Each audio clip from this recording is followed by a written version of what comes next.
There is wildlife in West Bend and some neighbors don't like it. A sanctuary that's been around for decades is now locked in a legal battle for survival. Good evening. Thanks so much for joining us tonight. I'm Jessa Brycebeck. And I'm Natalie Shepard. A wildlife sanctuary with buffalo, bears, and even tigers finds itself in the middle of a legal battle. Shalom Wildlife Sanctuary claims neighbors have been trying to close the zoo for years. Yeah, people are saying the zoo never should have been allowed to open in the first place. Montse Ricosa breaks down the allegations from West Bend. Lawsuits have been filed by neighbors going under the name of We Love Farmington against the town of Farmington. And in turn, the Shalom Wildlife Center has filed their own against those neighbors, saying this is all a way to get the zoo to shut down.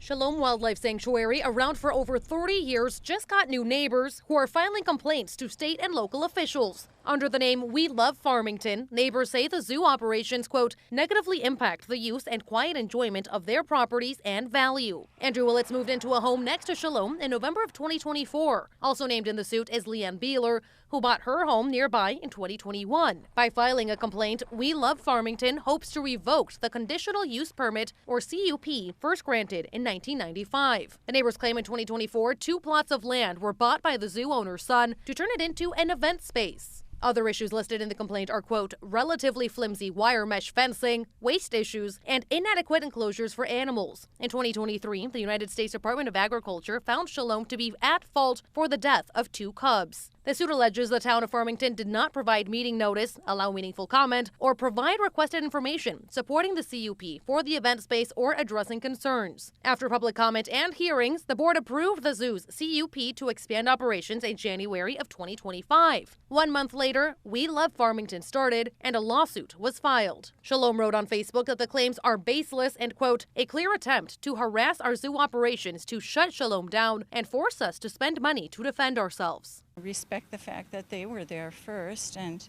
try to work with them. I mean, part of being a good neighbor is being able to compromise and reach agreements about things, and maybe not everybody gets what they want, but you know, you have to be a good neighbor.